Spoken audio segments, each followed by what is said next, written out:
로마서 14장 13, 14 두 절 같이 합니다.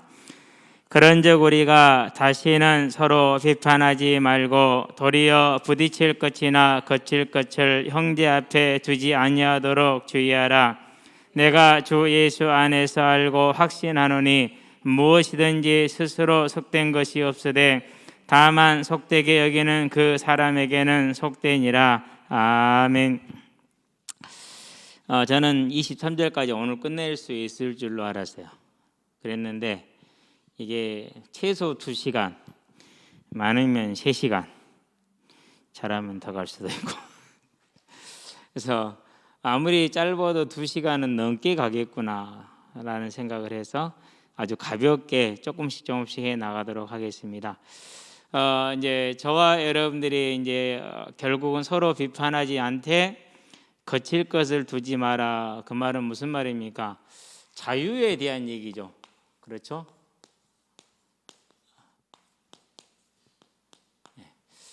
참 이렇게 할 얘기가 많은 내용들이 여기서 나옵니다. 그래서 일단은 본문을 쭉 살펴보고 나서 그런 다음에 전반적인 정리를 하는 것으로 마무리를 짓도록 하겠습니다. 13절부터 볼까요? 자, 13절에 보니까 그런즉 이렇게 얘기를 하죠. 우리가 다 우리 일을 고할까라 비판하지 마라. 자, 그러기 때문에 이렇게 이제 시작을 하는 것이죠. 우리가 다시는 서로 비판하지 말고 그랬어요. 그러니까 이제까지 해왔던 비판을 뭐라는 거죠? 멈추라는 것이죠. 저와 여러분들이 이제 이 부분에 대해서는 항상 좀 신중하게 생각할 필요가 있다. 이제는 우리 마음 속에 있는 독한 것들, 내지는 복음도 모르는 것들, 이상한 것들, 그건 저와 여러분의 주권에 속한 것이 아니고 하나님이 우리에게 준 게 아니고 오히려 뭐 해야 돼요? 안타까워야 돼요. 자, 자녀가 아파요. 그러면 뭐 해야 돼요? 안타까워야죠. 그렇죠? 형제가 아파요. 그럼 뭐예요? 안타까워야 되죠. 형제가 가난하고 힘들어요. 그럼 뭐 어떻게 도와줄까 고민해야지. 그게 고소하면 그건 형제가 아니고 자매가 아닌 거죠. 그렇죠? 그래서 다시는 서로 비판하지 말고 그렇게 얘기를 하고 있어요. 자, 그러면 이제 비판에 대한 얘기는 우리가 많이 볼 수 있죠. 마태복음이죠. 7장이죠. 1절에서 5절 보니까 비판하지 말라. 왜 비판하지 말라 그러죠? 비판하면은 똑같은 논리로 비판을 받는다라는 거예요. 자, 봐요. 흔히들이 이제 복음을 쉽게 얘기를 하죠. 그렇죠? 근데 복음의 근본은 뭐죠? 복음의 근본은 하나님의 우리를 죄를 용서하시는 하나님의 거룩고 사랑이에요. 자, 그러는데 복음의 근본은 사랑이란 말이죠. 그래서 하나님과 화평을 이루게 됐어요. 내가 이룬 거야 안 그러면 그리스도로 말미암아서 얻은 거예요. 얻은 거잖아요. 하나님과 화평이라는 얘기는 누구와 화평이라는 소리예요? 수직적인 화평이 되면 수평적인 화평이 되죠. 사랑과도 화평이 되는 것이죠. 이제. 그러는데 이게 그렇게 돼요? 안 그러면은 복음이란 이유로 전쟁을 했어요. 복음이란 이유로 전쟁했어요. 종교개혁 때도 마찬가지고. 부교와 신교의 전쟁은 그래도 이해할 수 있어요. 그러면 구교는 정치 권력이었기 때문에 그 구교를 버리는 것은 국가와의 문제가 돼요. 그런데 신앙 때문에 안 버릴 수가 없잖아요. 그래서 피치 못할 전쟁이라고 거기까지는 정말 백번 양보를 할 수 있어요.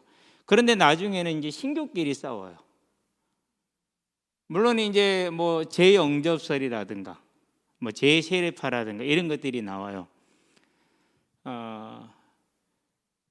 자, 그렇게 나오면은 뭐 하면 되죠? 그렇게 믿냐? 놔두면 돼요. 왜 놔두면 돼요? 하나님 살아계시니까. 그러는데 너는 우리 기준에 이렇게 우리가 해석한 성경 구절은 이건데 너는 안 맞으니까 너는 죽어. 그래서 제세례파 같은 경우는 어떻게 죽였다고요? 손발을 결박해갖고 세례시켜줬어요. 손발을 결박해서 세례를 시켜 강물에 담가주는 거예요. 영원히 세례받으라고. 그렇게 해서 얼마나 죽였느냐? 상상을 초월하게 많이 죽여요. 그게 복음에 맞아요? 복음을 빙자가 뭐예요? 살인이죠, 그게. 근데 그런 일이 한 번도 빠짐없이 지금까지 반복이 되고 있다라는 거예요. 많은 신흥교단들이 우후죽순으로 확 자라는 경우가 있어요. 그런 경우는 대부분 뭘 가지고 자라느냐? 이제 복음을 가장한 어떤 뭐라 그럴까 정죄라든가, 안 그러면 교만이라든가, 안 그러면은 뭐 다른 동기를 가지고 그렇게 자라나요. 그래서 우리는 뭘 보느냐? 비판하지 마라. 비판할 수 있는 자격이 있다 없다? 자격 자체가 없어요. 비판한다는 건 선악을 구분할 수 있다라는 거예요. 이건 누구의 고유 주권이에요? 이건 하나님만의 것이에요. 하나님만. 다른 건 절대로 안 돼. 그렇기 때문에 그런 거. 그래서 모든 종교 중에서 사회학적으로 보자면 기독교만이 모든 종교와 공존이 가능해. 한 사회 안에서. 자, 동남아시아 특별히 이제 태국 뭐 내지는 뭐 라오스 이런 데 뭐 미얀마 이런 데서 불교도와 이슬람 간의 갈등이 생기죠. 그게 어디였더라? 태국인가 미얀마이나 잘 기억은 안 나는데. 그래가지고 이제 불교도가 한두 명이 죽었어요. 이슬람 성도들한테. 그래서 승려들이 칼을 들었어요. 태국이겠구나. 그래가지고 이제 이슬람 마을 전체를 아예 학살을 했어요. 당연히 경찰에 신고가 들어갔겠죠. 경찰이 왔어요. 와가지고 뭐 해서 딱 마을을 봉쇄하고 지켰어요. 언제 끝날 때까지, 언제까지요? 학살이 끝날 때까지. 다 같은 불교 신자들이거든. 그래서 못해요. 그런데 우리는 돼요. 왜 됩니까? 하나님이 저를 구원을 해야 되는 것이지. 지가 의지적으로 이런 거 물론 있겠지만은 있죠 분명히. 그래서 사람으로 말미암은 게 아니고 하나님으로 말미암은 것이. 그러니까 뭐 할 수 있어요? 네가 그걸 믿는 것도 하나님이 주권에 있는 거야. 단지 우리는 뭐 할 뿐이요? 빛을 발할 뿐이에요. 하나님 예수님이 왜 십자가에 맥없이 죽으십니까? 그래서 그러는 거예요. 그걸 손수 보여주신 것이죠. 그래서 300년 동안 교회가 핍박을 받으면서 저항을 못하니까 어디로 갔어요? 그래서 무덤으로 들어가요. 카타콤이라고 그러죠. 네. 근데 우리는 저도 겪은 바고 저도 행한 바긴 해요. 복음이라는 이유로 전혀 꺼리낌 없이 이제 비판하는 일을 하죠. 즉 내가 하나님의 자리에 올라가죠. 저와 여러분들은 그래서 이 얘기가 단순한 얘기가 아니고 교회 안에 가장 첨예한 얘기라는 거. 고린도 교회도 마찬가지였죠. 서로 복음이라면서 나는 그리스도파, 나는 아볼로파, 나는 바울파, 나는 베드로파. 웃기지도 않죠. 그렇죠. 그래서 자 부딪힐 것, 그래서 비판하지 말고 도리어 부딪힐 것이나 그랬어요.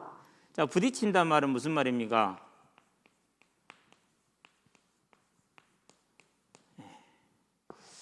또는 이제 부딪힐 것은 발에 걸려서 넘어지게 하는 무언가를 말해요. 그러는데 이게 원래 있던 게 아니야. 갖다 놓은 거야. 고의적으로. 그런 다음에 뭐라 그랬어요? 자, 거칠 것 그랬죠. 부딪힐 것보다 조금 더 나갔어요. 이것은 함정을 파는 걸 말해요. 실제로 교회 안에 있는 일이기 때문에 하나님이 이렇게 얘기를 하셨겠죠. 그래서 이제 이런 일들을 뭐 하지 말아라? 하지 말라 그렇게 얘기를 하고 있죠. 그렇죠? 그러면 이제 교회 안에서는 가장 일반적인 이렇게 부딪힐 것을 두거나 거칠 것을 두면은 오늘날 우리 교회에서 볼 때, 이 시대에서 볼 때는 가장 일반적으로 뭐가 결과가 나타나느냐? 강단과 차단이 돼요. 이 부딪힐 걸 두고 거칠 걸 두잖아요. 그 행태의 결론이 뭐로 오냐? 강단과 차단이 돼요. 강단에 나오는 말씀을 일단은 심정적으로 거부를 해요. 집중해서 듣지를 않아요. 그리고 차단을 해요. 제가 이렇게 이제 뭐 그 연예인들이 뭐 옛날 얘기 들려주는 거 그걸 이렇게 듣고 있다가 친구한테 전화가 왔어요. 뭐라고 얘기를 해요. 근데요 그냥 대답만 내가 하고 있어요. 하나도 안 들려요. 왜요? 내가 그걸 보고 있으니까. 근데 이것도 안 봐지고 친구 얘기도 안 들리고 둘 다 안 되더라고요. 물론 이제 애들은 가능할 수 있겠는데 어른은 다 안 되거든요. 그게. 그걸 보면서 그렇지. 그러니까 이렇게 부딪힐 걸 두고 거칠 걸 두면은 같은 자리에 있는데 들어요, 못 들어요? 못 듣는 거예요. 아예 안 들려요. 이제 그 책임은 누가 져야 되죠? 이제 그렇게 만든 사람이 져야겠죠. 그래서 뭐 하라는 거요? 부딪힐 걸 두지 말고 거칠 것 함정을 뭐 하지 마라, 타지 말라, 이렇게 얘기를 하죠. 자, 그래서 저와 여러분들은 여기에 대해서 상당히 좀 주의롭게 봐야 된다는 사실을 언제나 알게 되기를 바랍니다. 자, 이제 이렇게 할 때는 왜 한다고 그랬어요? 나는 하나님을 사랑해, 나는 복음을 사랑해, 그래서 내가 하는 거죠. 근데 결과는 이렇게 됐어. 이게 이제 저와 여러분들이 깊이 생각할 거예요. 그래서 현장에서 이제 아이들을 만나서 이제 대화를 하다가 가끔가다 교회 얘기가 자주 나오죠. 제가 목사니까. 그러면은 어느 교회를 다니고 있는데, 그럼 어느 교회래요? 저는 광양에 있는 교회 잘 모르거든요. 근데 일단은 첫 번째 마디가 뭐냐? 아, 그래, 좋은 교회를 다니네, 이렇게 얘기를 해줘요. 그러면은 그 아이가 우리 교회가 좋은 교회라고 소문이 났겠구나. 집에 가서 말할 수도 있고, 뭐 교회 가서 목사님 만나서 말할 수 있겠죠. 손해 날 게 있어요, 없어요? 손해 날 게 하나도 없어. 오히려 얼마나 그게 유익한지 몰라. 그래서 참 좋은 교회 다니는 거라 잘 다녀, 열심히 다녀, 이렇게 얘기를 해줘요. 항상 그래요. 요즘은 이제 굳어놓고 저와 여러분들이 무엇을 어떻게 행해야 될 것인지, 하나님의 교회를 세우는 자가 되고 무너뜨리는 자가 되지 않게 되기를 바랍니다. 14절 볼까요? 내가 주 예수 안에서 알고 확신하노니 그랬어요. 알고 확신한다 그랬어요.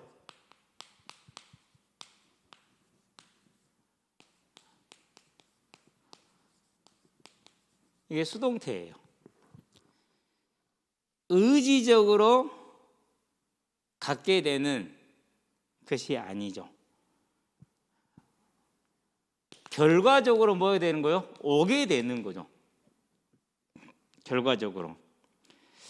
로마서에 보면은 8장 38절에도 이 단어가 나와요. 테페이스마이라는 단어인데, 원문 이제 이게 수동태인데 페페이도라는 이제 그런 뜻이에요. 이 원어 단체 이제 수동태로 변화되기 전에는 페페이도가 페페이스마이가 됐어요. 완료 수동태가 됐어요. 그러니까 내 의지적으로 확신하는 것이 아니라 내가 그리스도를 알게 되니까 그 지식이 뭐하게 만든 거예요?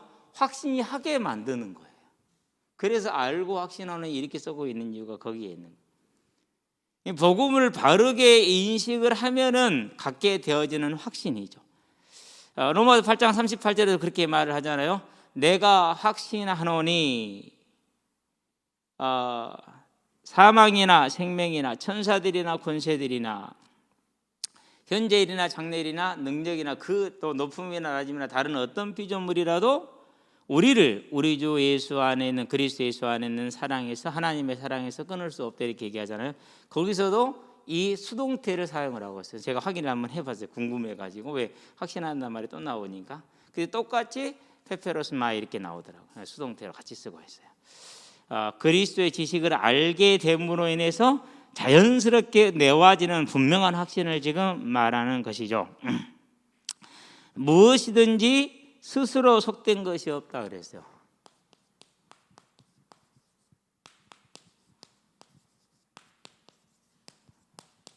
자, 왜 그러죠? 일단은 예수님께서 그렇게 말씀을 하셨죠. 뭐라고 말씀하셨어요? 예수님께서 스스로 속된 것이 없다고 말할 때는 첫 번째 예수님이 그렇게 말씀하셨는데, 마가복음 7장에 보니까 15절에서 아무것도 속된 게 없는데, 왜 속된 게 없어요? 자, 유대인들은 레위기 11장에 근거해서 손을 씻지 않거나 부정한 음식을 먹으면 안 되죠. 그런데 예수님은 뭐라고 말씀하세요? 먹는 것은 먹고 나도 뒤로 나가버려. 그러니까 뭐하게 하지 못하는 그 사람을 더럽게 할 수 없다고 그렇게 얘기를 해요.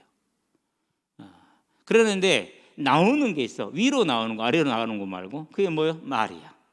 그건 네 마음이야. 그러니까 그것은 너를 속이, 너 자신을 말해주는, 이렇게 얘기를 하죠. 그래서 이제 입에 들어가는 거, 씻지 않고 먹는 것도 속된 것이 아니다라고 얘기를 해요. 스스로 속된 것이 아니다. 또 뭘 근거로 하죠?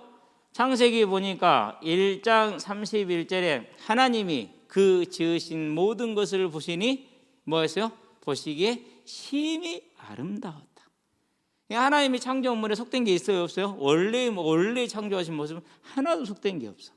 그렇죠? 그러면서 이 얘기를 이제 후서가 아니라 전서이죠. 디모데전서 4장 4절에 보니까 이렇게 하기로 했죠. 하나님이 지으신 것에 속된 것은 없나니 그랬어요. 선함으로 받으면 모든 것이 선하다 이렇게 얘기를 하고 있죠. 자, 그러면서 이제 가장 결정적인 건 뭡니까? 이제 그런데도 불구하고 속된 게 있었죠. 왜 속된 게 있었어요? 우리 로마서 1장을 보면 돼요. 로마서 1장이 아니죠. 8장이죠. 20절이죠. 자, 18절에 볼게요. 그러므로 이렇게 해죠. 현재의 고난은 장차 우리가 받을 영광과 비교할 수 없도다. 피조물이 고대하는 바는 하나님의 아들들이 나타나는 것이니 피조물이 허무한 데 굴복한 것은 자기 뜻이 아니요 굴복하게 하시는 이로 말미암음이니라. 예, 그런 것처럼 피조물이 허무한 데 굴복했잖아요. 왜 그렇다고요? 굴복하시는 이로 말미암소. 원래 누구한테 굴복했어요? 허무한데 굴복하는 게 아니라 우리한테 굴복했죠. 사람한테 주셨으니까 모든 걸 다스리며 정복하라고 창세기 1장 28절에 그렇죠? 그런데 우리에게 굴복해야 될 게 누구한테 굴복하게 된 거죠? 이제 그게 이제 사단에게 넘어간 거죠. 그렇게 누가 그렇게 했다고요? 피조물 스스로 그런 게 아니라 하나님이 하셨다 그렇게 얘기를 했죠. 마찬가지예요. 음식도 스스로 속된 게 아니라 하나님께서 뭐 하신 거예요? 구별을 해 놓으신 거예요. 그 정확한 이유는 알 수 있다 없다? 없다예요. 이유는 한 가지를 알 수 있어요. 레위기 11장의 이 제한들은 창세기 2장 17절하고 비견될 수 있어요. 무슨 말이죠? 창세기 2장 17절은 선악과를 금함으로 여호와가 하나님 되심을 딱 세워졌죠. 그렇죠? 똑같은 기능을 해요. 자, 이건 먹지 마. 내가 먹지 말라겠으니까, 속되다겠으니까. 뭘 구별시키는 거예요? 원래 그게 속된 게 아니야. 왜? 하나님이 지으셨으니까. 근데 하나님이 속되게 했어. 그래서 속된 거야. 즉 그 음식을 볼 때, 그 식물이나 안 그러면 기타 등등을 볼 때 이것은 하나님이 속되다고 하셨어. 하나님이 하나님 되게 하시기 위한 기능인 것이죠. 자, 그렇게 함으로 뭘 보게 했어요? 하나님이 하나님 되게 하심으로 모든 것이 이런 것들이 전부 다 모형이고 그림자입니다. 뭘 지칭하는요? 예수를 나타내주는. 그러는데 예수님이 이제 오셨어요, 안 오셨어요? 예수님이 오셨잖아요. 그렇죠? 그래서 뭐가 없어진 거죠, 이제? 그래서 이런 모형을 나타내는 모든 규례들이 다 해소가 됐죠. 어떻게 해서 사도행전에 보니까 10장에서 누구한테 말하죠? 이제 베드로한테 얘기를 하잖아요. 몇 절부터 몇 절까지 사도행전 10장에서 보니까 한번 볼까요? 13절부터인가요?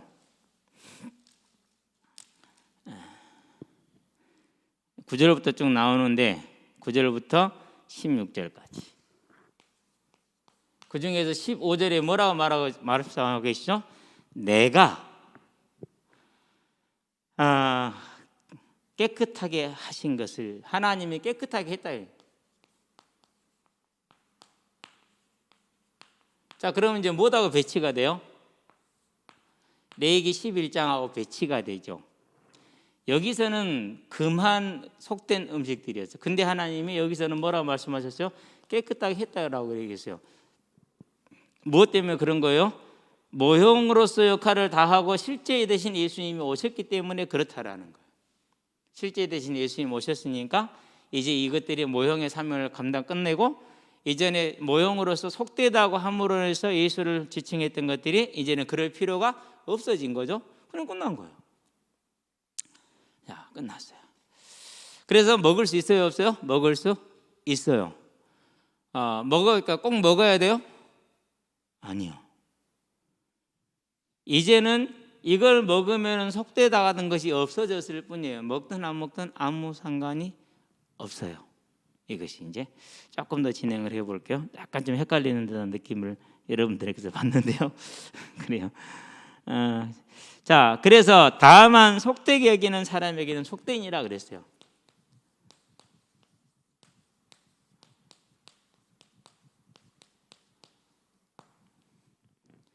믿음의 양심이에요. 이런 거죠. 자, 우리는 유교 문화권에 있는 사람이죠. 그렇죠? 그래서 어려서 이제 아버님이 이제 여름에 농한기 때 동네 정자에 탁 씌우고 계시면 바로 집 앞이니까 새롭게 바깥에 딱 나가서 길가까지만 나가면 돼요. 아버지 진지 드세요 그래요. 그러면 이제 뭐라고요? 아버지 진지 드세요. 진지는 뭐예요? 진지는 왕에게 올려지는 그 식사를 진지라고 그래요. 아버지를 뭐처럼 높인 거예요? 왕처럼 높이는 거죠. 그러면 이제 아버지가 이제 알았다 이렇게 한마디 하죠. 그럼 바로 오시기도 하고 좀 더 있다 오시기도 하고 그래요. 자, 그런데 이제 예수를 믿었네. 하나님 앞에서 똑같은 자녀가 됐네. 딱 나가고 아버지 밥 먹어. 이러면 아버지 기분 좋아요? 아버지도 믿는 사람이야. 나도 믿는 사람이야.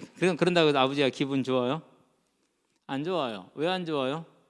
원래 유교 문화권에서 장유소권에 있던 사람들이기 때문에 그렇게 하면은 믿음이 있는 사람들 기분 나빠요, 안 나빠요? 기분 나빠요. 그러면 이제 그렇게 해요, 안 해요? 그렇게 안 해요. 아버지 진지 드세요 이렇게 아버지를 왕처럼 높이는 거예요. 유대인들도 마찬가지예요. 안 먹던 것을 이제 이 모형의 역할이 끝나서 예수님이 먹을 수 있다 했으니까 먹으면 그 사람들이 맛이 있어요, 없어요? 양심이 못 먹어요. 양심이. 그래서 속되다고 하는 사람들에게는 속되. 자, 이건 아직 나한테는 속되. 그러면 속되는 거야. 맞다 틀리다? 맞다. 왜요? 그가 하나님을 사랑해서 하나님께 길들여진 결과거든요. 나는 괜찮아. 속되지 않아. 그런 사람도 맞아. 그러니까 이것은 그 사람이 자라온 문화와 그 사람이 자라온 환경 속에서 무슨 문제예요? 믿음의 양심의 문제이지 믿음의 문제가 아니라는 거예요. 믿음의 양심이란 것은 믿어서 이렇게 판단하는 게 아니라 내가 지금 가지고 있는 양심을 말하는, 내가 이렇게 해서 했는데 그게 하나님한테 좀 불경스러운 것 같아요. 그러면 자기는 안 하면 돼요. 가능하지만. 무슨 말인지 알겠죠? 자, 나는 상관없어. 왜? 나는 그런 것이 전혀 하나님과 상관이 없거든. 나는 하나님을 여전히 그 양심의 가책 없이 내가 이것을 먹더라도 하나님을 사랑할 수 있어. 전혀 사랑하는데 가책이 없어. 그러면 되는 거. 그래서 이것이 이제는 무슨 문제가 된 거예요? 비판의 문제야. 안 그러면 각자 개인의 그런 문제이기 때문에 그냥 놔둘 수 있는, 서로 용납하고 용인할 수 있는 문제예요. 그런 문제가 된 거죠. 자, 결국 뭐가 된 거죠? 비본질적인 것을 본질화시키게 되는 우를 지금 범하고는 로마 교회를 지적을 하고 있는 것이죠. 그렇죠? 예, 그런 거예요. 우리가 그랬어요. 이건 성경적이다. 저건 아니다. 전도 전략. 그런 게 어디 있어요? 그래서 제가 처음부터 제 자신을 바라볼 때 참 감사했는데 참 뭐 뜯어 고쳐야 될 것이 한두 개가 아니구나. 그런 생각을 해요. 근데 그게 이제 전략이 복음이 됐어요. 그거 하면은 복음이 있고 그거 없으면 복음 없다고까지 말을 해요. 그건 아니죠. 그렇죠? 그래서 본인은 복음을 다른 것으로 바꿨다라는 증거를 해주는 것이죠. 자, 여러분들은 이제 이 사실을 신앙의 양심의 문제다. 그래서 자, 침례가 오라요, 세례가 오라요? 상관없어요. 침례에 잘한 사람 침례하면 돼요. 나는 귀찮아. 나는 그냥 정말 세례만 받고 싶어. 머리에다 살짝만. 그러면 그래도 돼요. 어떤 세례 효과 있고 세례 효과 없어요? 아니에요. 그래, 그런 건 싸울 문제 된다 안 된다? 안 된다라는 사실이죠. 15절 볼까요? 만일 음식으로 말미암아 네 형제가 근심하게 되면 네가 사랑으로 행하지 아니하미라. 그리스도에 의해서 대신하여 죽은 형제를 내 음식으로 망하게 하지 말라. 이 구절을 루터는 이렇게 설명을 했어요. 한번 읽어볼까요? 어떤 것이 정당한 믿음의 행위라 할지라도 그것이 당신의 형제를 파멸시키는 결과를 가져온다면 당신은 잔인한 살인자와 같다. 뿐만 아니라 내 형제 안에서 이루어진 그리스도의 죽음을 경멸하는 것이 되기에 그것은 온갖 종류의 잔인성을 능가하는 죄가 되는 것이다. 왜냐하면 그리스도께서는 그 연약한 형제의 구원을 위해서도 죽으셨기 때문이다. 이 구절을 루터는 이렇게 해서 그랬어요. 또 다른 학자, 모울이라는 학자인데 잘 모르죠. 저도 잘 몰라요. 근데 자주 등장을 해요. 주석에 보면 이렇게 해서 그래요. 주께서는 그 상처받은 형제를 그 자신으로부터 그리고 너로부터 구원하실 것이다. 양심의 가책을 받았어요. 비판을 받으니까 마음이 아팠어요. 우리 낙심이 됐어요. 그런 낙심되고 가책된 상태에서도 하나님은 그를 이렇게 세우실 거라는 거예요. 그리고 비판하는 너에게서도 그를 막아서 지킬 거라는 거 이 말이죠. 이제 그러나 너의 행동은 너의 강한 믿음에도 불구하고 뭐에도 불구하고요? 강한 믿음에도 불구하고 너의 상처받은 형제에게 파멸을 가져오게 하는 것으로 간주되어 상제는 파멸하지 않아요. 하나님이 지키셨으니까. 그러나 너는 파멸시킨 죄, 죽인, 살인은 죄가 되는 거야. 간주되어 책임을 면할 수 없을 것이다. 너의 오둔하고 편협하며 이기적인 자유로 인하여 네가 경시한 이 상처받은 영혼을 주님은 오랫동안 계속해서 너무 사랑하셨으므로 그를 위해 죽기까지 하신 것이다라고 지금 이제 이렇게 얘기를 하고 있죠. 그러니까 우리가 판단하며 비판하는 것이 얼마나, 제가 항상 얘기하죠. 교회 안에 2대 죄악 중에 한 가지. 그러면 다른 한 가지는요. 제일 많이 지적되는 게 뭔 줄 아세요? 그게 음행이에요. 교회 안에서. 계시록을 봐봐요. 다 이게 음란한 것과 그런 다음에 이 상제를 비판하는 것. 제가 볼 때 교회 안에서 지어지는 2대 죄악 중에 한 가지 죄악들이에요. 우리는 거기에서 자유로울 수 있도록 항상 근신하게 되길 바랍니다. 그래서 이렇게 해놓고 봅니다. 자, 근심하게 됐다. 무슨 말이냐? 어떤 일로 말미암아서 영향을 받았죠. 그래서 양심의 괴로움을 겪는 거예요. 신앙의 양심에. 그러겠죠. 이런 걸 봤었을 때 그런 것을 겪을 수가 있어요. 양심에. 그걸 근심하게 이렇게 얘기를 해요. 또 한편으로는 어떤 일로 인하여 신학의 압박을 받고 마음의 상처를 받아 고민에 쌓였다 이렇게 얘기를 해요. 그러겠죠. 당연히 고민이 되겠죠. 상처받은 양심의 상태를 표현한다 이렇게 얘기를 했어요. 이게 우리가 유교 영향에서 자유롭지 않은 것처럼 그들도 이 레위기 11장이나 구약의 모든 규례도 자유롭지가 않지요. 그렇다고 해서 그들을 하나님이 택하지 않으신 게 아니죠. 그들이 구원 못 받은 것도 아니죠. 그들이 하나님 사랑하지 않는 것도 아니죠. 하나님은 그를 위해서 그리스도를 주셨고 그리스도는 그를 위해서 십자가에 죽으셨죠. 누구하고 똑같아요? 나하고 같아. 중요한 부분이 되죠. 그렇죠? 자, 그래서 저와 여러분들은 이걸 그렇게 이제 이해를 하기 바라고. 자, 그리스도께 대신하여 죽으신 내 형제다라는 것은 방금 우리가 읽어본 루터라는 거 모울이라는 신학자들을 통해서 알면 되겠죠. 망하게 하다.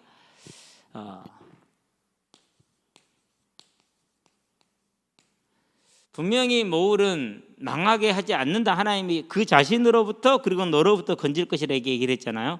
그래서 여기에 대한 이제 해석을 이제 우리가 해보였는데 다른 것이 아니라 예측이 불가능한 결과를 가지고 와요.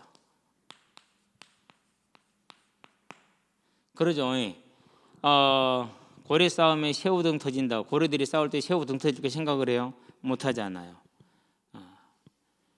그렇게 너는 복음을 몰라, 너는 복음이 없어, 너는 복음이 있는 사람이 아니야, 그것은 복음이 아니야, 그것은 복음을 모르는 거야 이렇게 정죄를 해놔버렸어. 그리고 계속해서 그렇게 해버려. 그렇게 됐었을 때 그걸 받는 사람에게 오늘 결과를 예측할 수 있다 없다? 할 수가 없다라는. 얼마나 큰 이제 상처와 곤란을 주는지를 모른다라는 것이죠. 그래서 이것은 우리가 가장 주의해야 될 일이라는 것을 저와 여러분은 꼭 기억하게 되기를 바랍니다. 그래서 한 4가지 정도로 이렇게 얘기를 해요. 하나는 한 영혼을 죄에 빠지게 하는 것이다. 양심의 가책을 느낌으로 먹기 싫은데 억지로 먹는 것은 죄라고 그랬어요. 그건 죄가 된다 그랬어요. 그러면 진짜 죄냐? 아니에요. 그가 진짜 죄가 되는 것이 아니고 왜 죄라고 표현을 하느냐? 그렇게 됨으로 인해서 믿음이 흔들리잖아요. 누가 틈을 타요? 사단이 틈을 탈 수 있어요. 그래서 그걸 말하는 것이죠. 자, 이렇게 얘기를 하고 나서 16절까지만 봅시다. 그러므로 너희의 선한 것이 비방을 받지 않게 하라, 이렇게 얘기를 했죠. 자, 너희의 선한 것이 비방을 받지 않게 하라. 쉬운 구절 아니죠? 자, 너희의 선한 것. 그럼 여기서 너희의 선한 것은 뭘 말하는 거죠? 뭐 말하는 것 같아요? 이제까지 쭉 읽어보니까. 그래서 이것도 이제 의견들이 이제 분분하긴 한데, 강한 자와 약한 자 모두를 말하는 것이다. 또는 한편에서는 아니다. 흐름상 강한 자에게 말하는 것이다. 저는 이렇게 봐요. 강한 자. 강한 자를 말합니다. 또 한편으로는 그것도 있을 것 같기는 해요. 약한 자들이 음식과 나를 구별하는 것도 그것도 뭐라 써요? 하나님을 위한 것, 그것도 선한 것이라고 그랬죠. 그렇죠. 하지 않는 것도 하나님을 위한 것이 선한 것이라고 그랬죠. 이 두 가지를 다 포함할 수 있겠죠. 너희의 선한 것이 자, 뭐 하지 않게 해라? 비방을 받지 않게 하라. 누가 비방하는 거죠?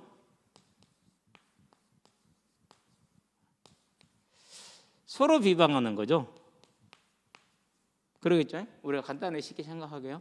서로 먹는 사람들은 복음 모르니까 네가 그런다. 안 먹는 사람들은 네가 교만해서 그런다 그러고, 네가 하나님이냐?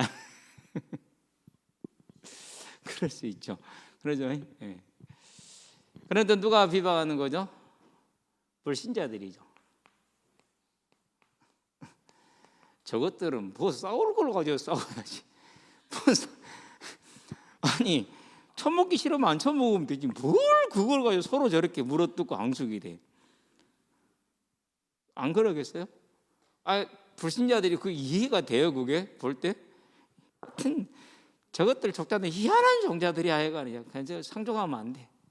이렇게 되겠죠, 이제. 그 비방을 말하는 두 가지를 다 포함을 하고 있어요.